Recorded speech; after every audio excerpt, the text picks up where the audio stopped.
In 2009, I was sentenced to some prison time for possession of a controlled substance, methamphetamine. What's up, you guys? My name is Nicole Pludre. I'm a person in long-term recovery, and I love to talk about drugs, addiction, recovery, and so much more. And I'm going to tell you guys some more about the prison I went to. So let's read Elizabeth's comment together. It says, when we got called out on something, we had to say, I'll get right on top of that. Elizabeth, you and me, honey, we've been to the same place. I'll get on top of that, and I'll stay on top of that. So I went to a prison in Pine Bluff, Arkansas called RPF. Okay, it was a therapeutic community based off of cognitive behavioral therapies. It was for non-violent offenders, people who struggled with drug addiction, people who, stole things. But while I was there was somebody brought into the prison that almost caused a riot because of what their crime was. Like I said, it was 2009, and a girl named Amber Turley got brought into the prison. If you guys haven't heard of Amber Turley, she drove her vehicle into a lake late at night, and her 3 sons died. She had been at a party that night and had been drinking, and I guess she was intoxicated, and she accidentally drove down this road that she wasn't familiar with, and it drove straight into a lake, or a body of water, obviously a lake or a pond or something. And she was able to escape, but her 3 young sons drowned. When she hit the compound, everybody in that prison was pissed, because basically she was there for manslaughter, for killing her kids. And this prison was for, like I said, non-violent offenses. I know in a lot of male prisons, if somebody had an offense towards a child, they get dealt with accordingly in male prisons. They'll get their ass beat or possibly killed. But in female prison, it's a little bit different. Another thing that we had to do in this prison that was way different than any prison you guys have probably been to is everything was operated on military time. And we had to do things the military way. We had to make our beds, folding the blankets like the military. We had to march in a deuce, lined up, one person beside the next, 2 people deuced up, and we had to chant, or I call it chanting while we march. I don't know what you've been told. And we would chant chants that had to do with recovery from addiction, that had to do with staying sober, that had to do with, doing the right thing and not committing crimes. And we would have to memorize these chants and march around the compound. When we would go, anytime we walked around the compound, if there was 2 or more people, we had to deuce up and march. Because it was a prison for nonviolent offenders, we had a lot of freedom. We had jobs. I had a full-time job. I worked in laundry. I would wake up every morning at 2:30 a.m. Me and another girl that worked in laundry with me, we would grab our unit's laundry bag, which there was 2 bags, one for our yellows, which were our uniforms, and then one for our whites, which was our underwear and bras and socks.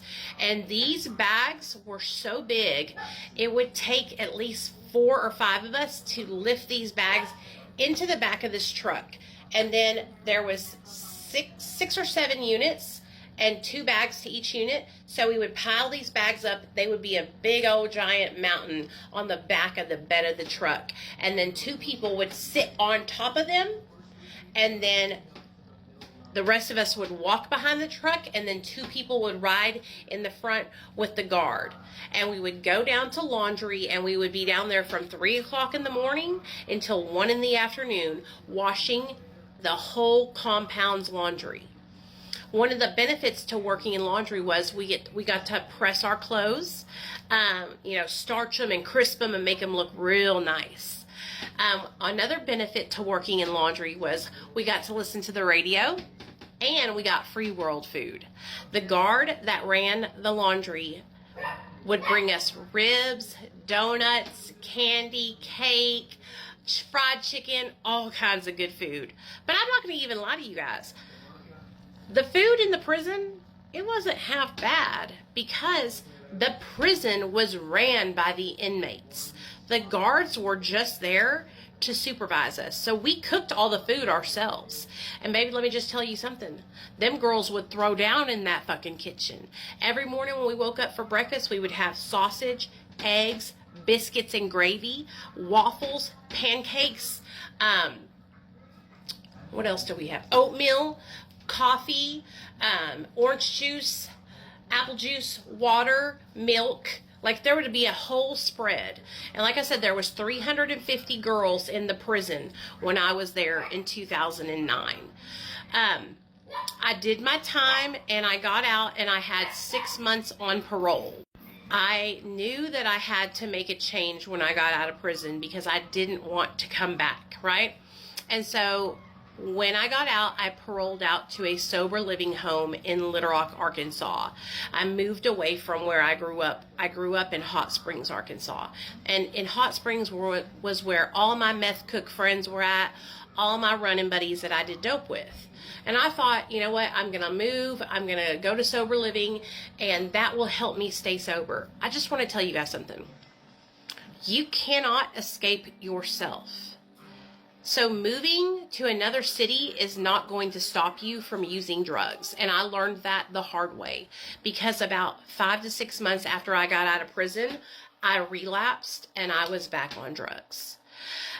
Thankfully, I've never reoffended and had to go back to prison, but I did some fucked up shit after I relapsed, and I ended up getting pregnant and losing custody of my son for a whole year.